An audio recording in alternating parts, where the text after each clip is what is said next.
call this actually the first one is we call it Wahi Jali, very apparent or lightning Wahi, which has been coming now because the institution of prophethood has come to an end in the person of Muhammad sallallahu alaihi wasallam, which used to come to the prophets. The other is inspiration. The first one comes through the angel, Archangel Gabriel. He has been bringing this revelation, prophetic revelation, to the chosen people from among mankind. Inna Allah astafa Adama wa Nuhan wa ala Ibrahim wa ala Imran ala al-alamin. Allah chose Adam and then Nuh and then Abraham and then the progeny of Abraham. And he has been sending his wahi through Archangel Gabriel to each one of them. This is the manifest, we may call it, Wahi Jali, very apparent, protected, and put in scriptures, in books. The other one is the feeble, we may call it, feeble, a sort of hidden Wahi. This is the inspiration that you get yourself, which we call ilham in Arabic. There's something comes from true dreams also. And this form of wahi is continuing till this date, and it will continue till the end of this world. But it is not protected. It can be influenced by satanic influences.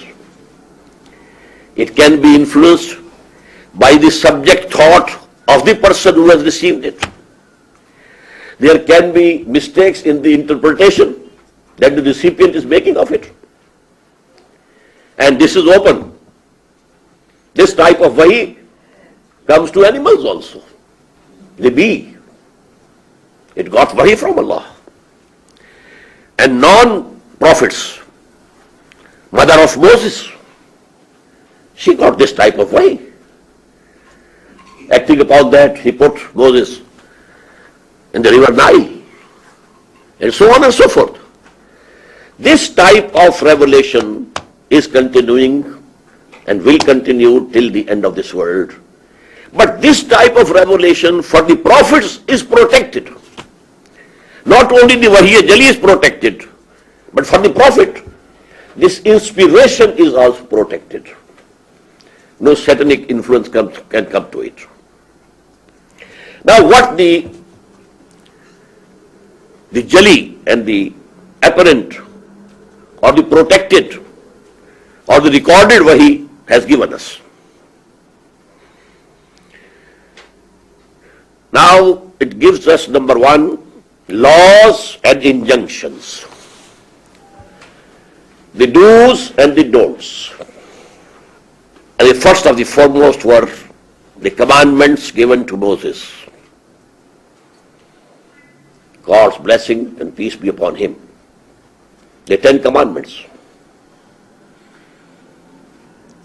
The do's and don'ts. Do this, don't do this. Eat this, don't eat this. Drink this, don't drink this. So this is the most important part of the Wahi Jali, the apparent and the shining Wahi, which has been preserved, which has been protected from satanic influences and preserved in the books. And second thing is the wisdom. The total wisdom which gives the replies to the questions with which the philosophers have been grappling. Who you are? What is this universe? Did it come into being by itself, or there was some creator? If there was a creator, what are his attributes? Is he alone? Or he has assistants and subordinates and such gods and goddesses with the small g. With the capital G, the God has been one. In Hindu mythology, Mahadev is one. Mahadev. But Devis and Devtas are so many. In Arabia, Allah, the God, was one. But Aleha, they had their idols and they had their own concept of the Malaika, that they are also to be worshipped. So, this wisdom, and wisdom is again into two parts. The general wisdom, theoretical wisdom, the philosophical wisdom, and number two, the wisdom behind the commandments. Why this fasting has been made imperative upon you? It has a wisdom behind it. Why these 5 prayers a day? They have a wisdom behind them. Why all these things? So wisdom of the commandments and wisdom regarding the philosophical questions and quests of human beings. So they become close to metaphysics, philosophy, metaphysics. It has connection with the general and the wisdom of Iman or faith. And sociology comes together, the commandments regarding individual behavior and the guidance regarding the politico-socio-economic system that human beings should adopt and enforce. So these are the 2 kinds of knowledge. And they are based on my first submission. Man is composed of 2 beings. The animal being, the spiritual being. And it has 2 knowledges. The animal being is earning knowledge, acquiring knowledge, step by step, and it reach to unimaginable heights, What has happened, let me say a few words more, that's all. The tragedy of humanity at this time is that the whole focus of attention of humanity is on the acquired knowledge.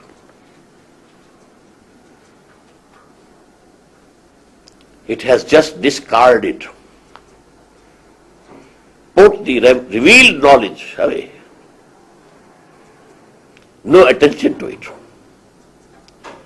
Had all this scientific and technological development been supplemented alongside with that, the spiritual knowledge, there would have been nothing bad. But now what had happened is, we have closed one eye of ours. Believe. We don't believe. Maybe. Can't say for sure that there is God. Maybe there is one. But the universe is very much here. We must apply our intellect to understand this universe. We can't say whether there is some human soul or spirit also. Maybe there is some. But the body is very much here. So we have to look after it. We can't say whether there is any life after death. We can't say. Maybe, but we can't say. But this life is here. It is real. So we have to focus our attention to this life. In this way, for those of you who know the word Dajjal and the Antichrist in the West, that big human catastrophe which is going to come, one-eyed Dajjal, according to our traditions. And that is one eye. Allah gave us 2 eyes. The spiritual knowledge and the material knowledge. We have closed one and opened the other to the extent, extreme extent. This is the calamity. Now, our knowledge has become